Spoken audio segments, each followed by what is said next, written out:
Conversations about what people want to talk about, and apparently you people like getting into other people's business, famous people specifically. So yes, we're talking about Chris Pratt and Anna Faris, who announced their separation and set the internet on fire. And then it got even worse as Usher's accuser came out and did a press conference, and the fat shaming began and kept going. And kept going. Meanwhile, we had the loss of two great baseball players yesterday. We'll talk about them and other great stories we chatted about all day yesterday on Monday. So that makes this the Daily Recap Podcast for Tuesday, August the 8th, 2017.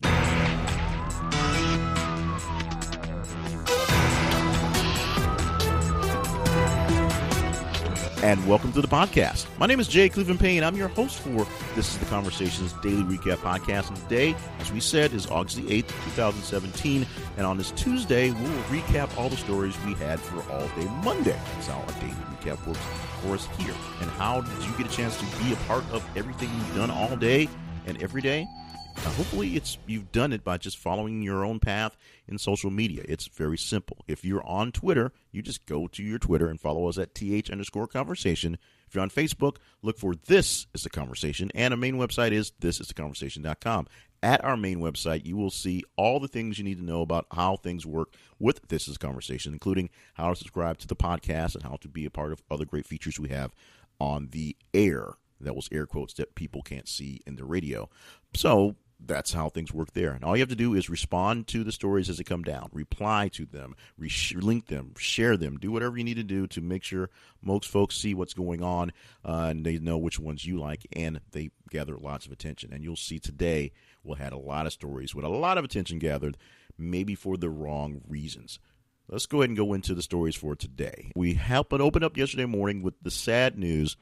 This is where you'll hear a lot of sarcasm and sadness mixed in together for today's podcast, because there's two stories that go towards the bad end of us as humans and our need to really get into people's business when we shouldn't necessarily get into people's business, and especially get on the meaner side. This is why we're having issues with cyberbullying, because it's easy to say things and spout things off to the world and think we're funny and get responses on social media when we're anonymous and no one's probably going to figure out who we are or care that much to chase us down. Unless you're President Trump.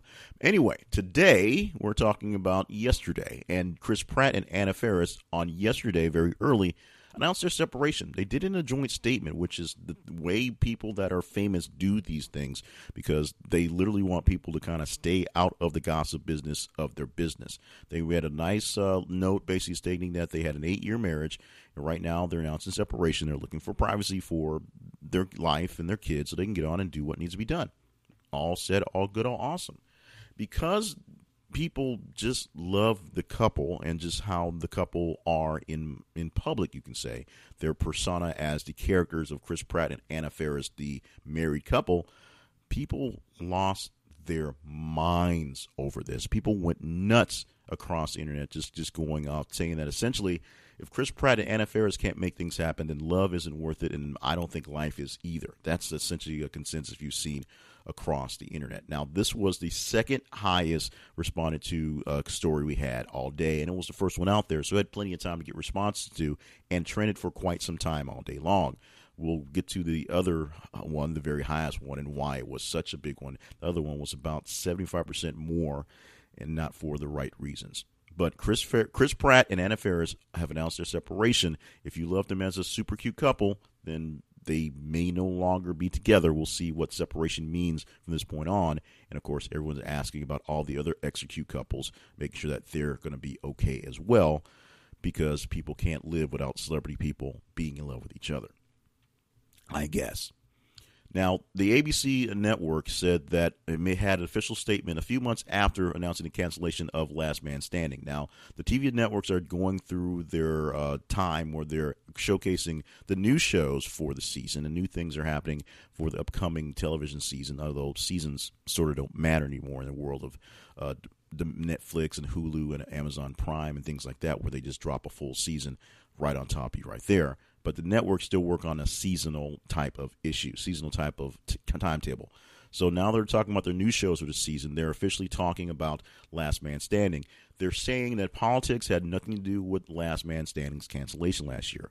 The show, which was very popular, starred Tim Allen, of course, the voice of Buzz Lightyear, and as a man who lived in a very conservative world and had conservative values and had an old school type of way of doing things. A business owner, a white guy, if you will, just kind of living things out and having the quote-unquote conservative view on things. It was played for parody. People often missed out on that, but they believed that because he had a conservative character, he's extra conservative, and he should have kept his job, especially since the ratings were very, very high. Now, that is not the reasons why it was canceled, so says ABC. A lot of chatter went to the fact that, A, Tim Allen is a very expensive person, and while all the other people on the show may have been fairly good names, Nancy Travis was there and Hector Alonso on the show as well, Tim Allen commands the most money, and his paycheck was a big limitation and a big factor in what was going down. Also, the times are changing, and the styles are changing, and the shows are changing. And even though it was a conservative and popular show, it didn't quite fit the lineup that ABC was looking forward to going into. It didn't quite make the cut, if you will, in the optics text. It just didn't look the same. And so that was a good time to basically part ways and move on to something different, as opposed to waiting for the show to wane and making things get a little worse, a little bit more awkward. Yesterday, we lost two great baseball players, and it was odd that we lost two baseball players on the same day, basically about a day and a half apart. The news of Dutch Daulton of the Phillies dying, essentially, we got news of it on Monday, but it happened essentially late Sunday. He died of cancer, fighting a battle of cancer at the age of 55. Also dying of cancer is MVP and manager Don Baylor. He died at the age of 68 after a long battle of cancer as well. Losing two big baseball greats in the day caused a lot of chatter in the sports world, a lot of people talking about that, and a lot of fans, of course, giving their tributes to those great players who did great things back in their day. Now, an Australian teen had his feet bloodied and his legs basically torn up by mysterious sea creatures. They've been described as some as sea lice or something like that. It's just a weird thing. He went out for a swim. He's out in the ocean, and he comes back with his legs all essentially torn up from some sort of creature eating at the skin in his legs. No one knows exactly what's going on. It's a story that was floating around for about a couple of days, but I didn't get into the conversation until yesterday, until I found literally found a title that didn't say sea lice in it, because I didn't know how to really interpret sea lice or kind of weird stuff like that.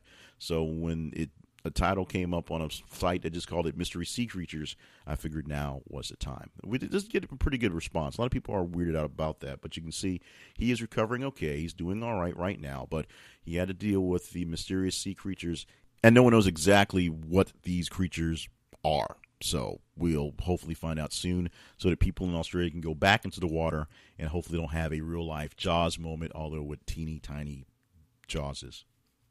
A boy who wrote a favorable letter to Donald Trump that got some internet love, a 9-year-old boy, wanted a birthday cake that was pro-Trump because he likes Trump. Why not? He's 9 years old. He wants to have a Trump birthday cake. Who's going to deny a kid a Trump birthday cake? Well, the bakers that were sent the request to make the birthday cake refused to make the pro-Trump birthday cake.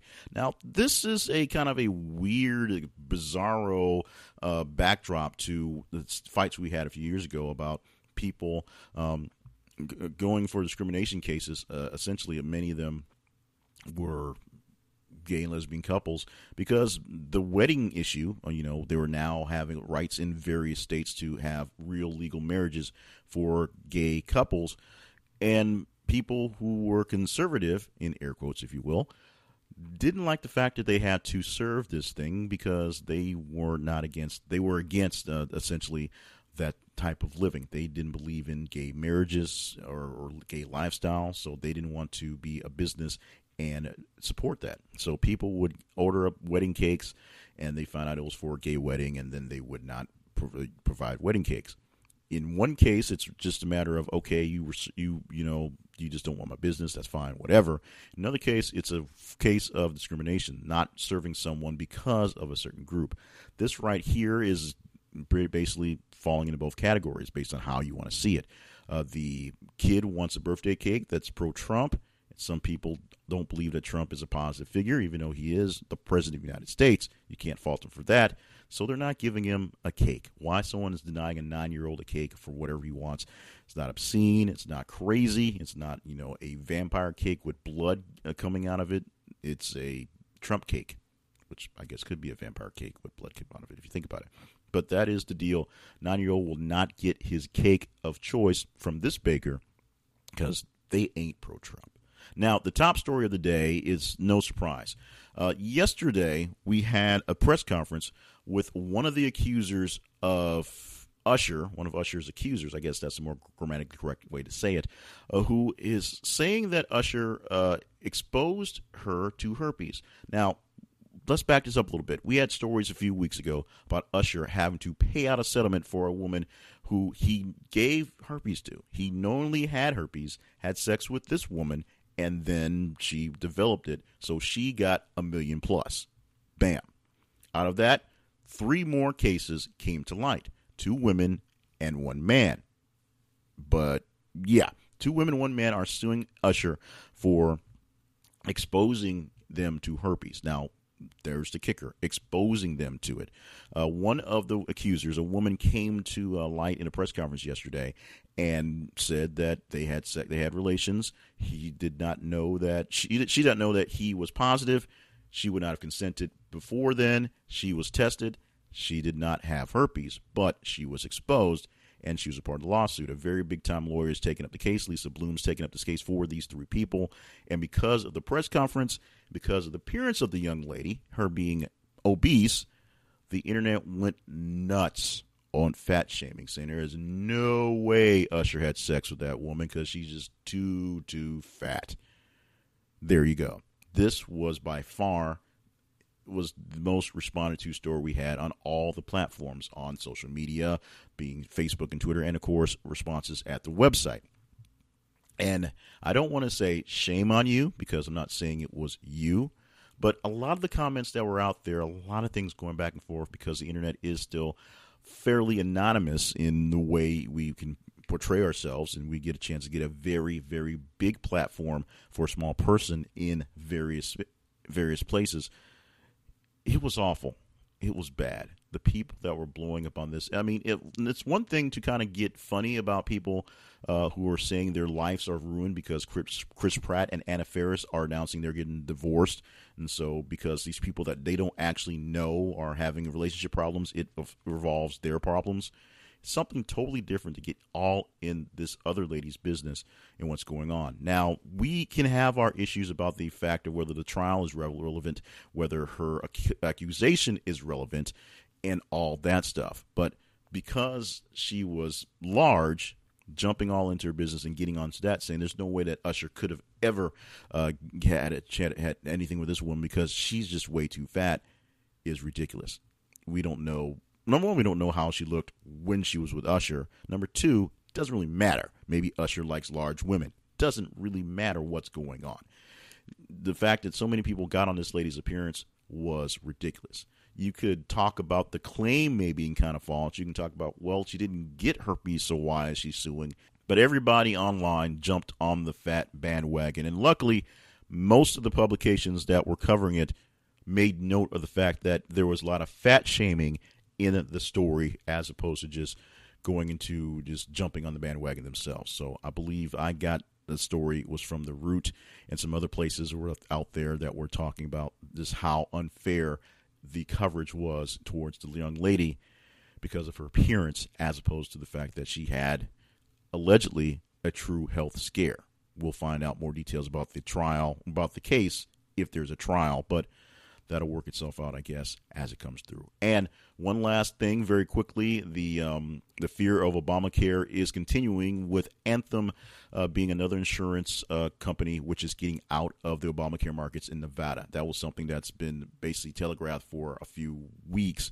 Anthem has been saying they probably are pulling out of Nevada, and they are. So I'm not sure how many healthcare companies are still working the Obamacare system in Nevada itself, but we do know many are saying they just can't make things work out. They can't afford it because the catch-22 in Obamacare is It works if younger people are in the system paying in some money who are not unhealthy to help pay for the more healthier people who now are more or less guaranteed some sort of care.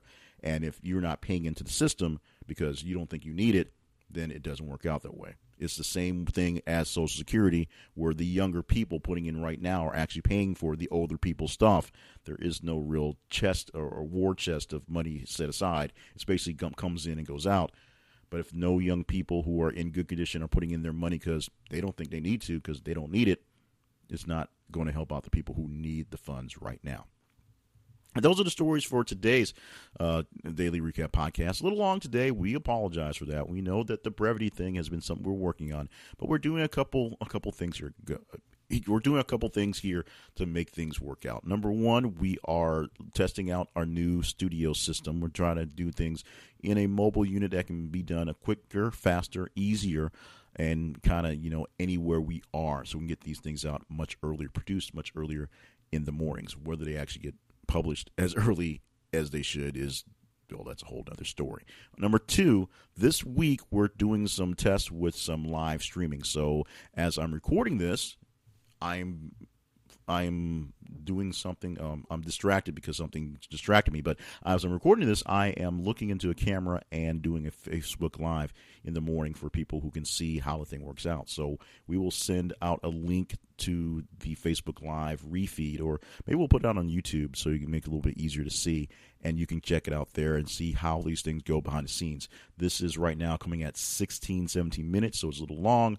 But the whole actual process and the recording so far, I don't see a timer in my recording, but I think this is taking about 30 minutes to do because these things actually take a little longer. And as we explain some things, it goes there. So you can check out the back behind the scenes process of getting one of these things done by going to a later date where it will go. We'll put it in a link into the website. So go to the website to get the podcast, and you will see exactly how things work, because there'll be a video there to check it out as well. Of course, we need you to be a part of the conversation every single day. That means following us on Facebook and Twitter and responding to the comments as they come down.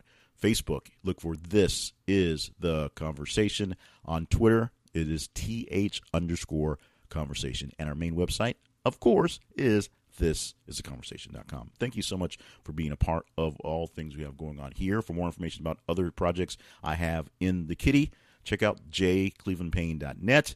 And, of course, thank you for being conversationalists who love to talk and chat and just get into the real stories.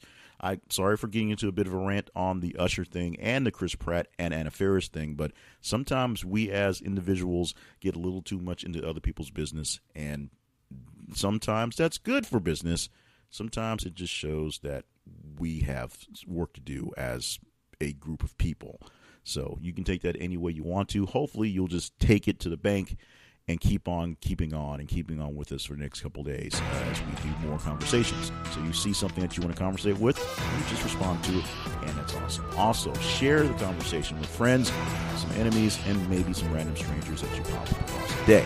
And subscribe, rate, review, and be back tomorrow for another edition of the podcast as we go over the top stories for this day, which happens to be the Tuesday on the Daily Recap podcast from This Is the Conversation.